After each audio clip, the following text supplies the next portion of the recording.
Kami peserta Latsar PPSDM Regional Bandung mengajak teman-teman semua untuk berkampanye melawan korupsi.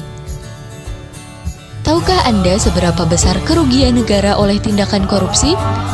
Korupsi merupakan salah satu dalang di balik melambatnya pertumbuhan ekonomi, menurunnya investasi, meningkatnya angka kemiskinan, dan meningkatkan ketimpangan pendapatan.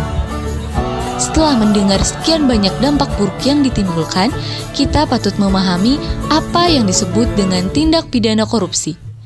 Korupsi ialah menyalahgunakan kekuasaan atau wewenang untuk mendapatkan keuntungan dari suatu perkara. Tindak korupsi sangat merugikan negara dan diatur dalam Undang-Undang RI Nomor 31 Tahun 1999 tentang tindak pidana korupsi. Oleh karena itu, kita perlu untuk memperkuat faktor internal dan eksternal yang kita miliki. Faktor internal merupakan sebuah sifat yang berasal dari diri kita sendiri.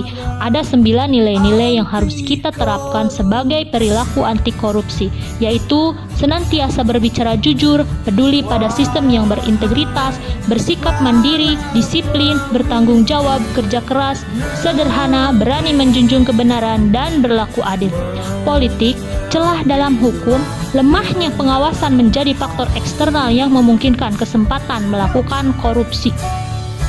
Lalu, bagaimana cara untuk mengatasi korupsi yang terjadi? Pertama, dengan membangun pilar hukum yang kuat agar adanya efek jera bagi para pelaku. Kedua, yaitu dengan membangun pendidikan moral sedini mungkin agar anak-anak generasi sekarang bisa mengerti bahwa korupsi adalah tindakan menyimpang.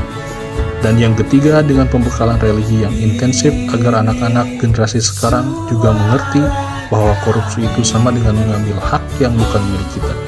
Oleh karena itu, kita harus memiliki integritas anti korupsi dalam diri kita masing-masing, serta menambahkan nilai moral bagi diri kita maupun untuk generasi yang akan datang, agar bisa membebaskan negara kita dari belenggu korupsi. Mari lawan korupsi. Stop korupsi dimulai dari diri kita.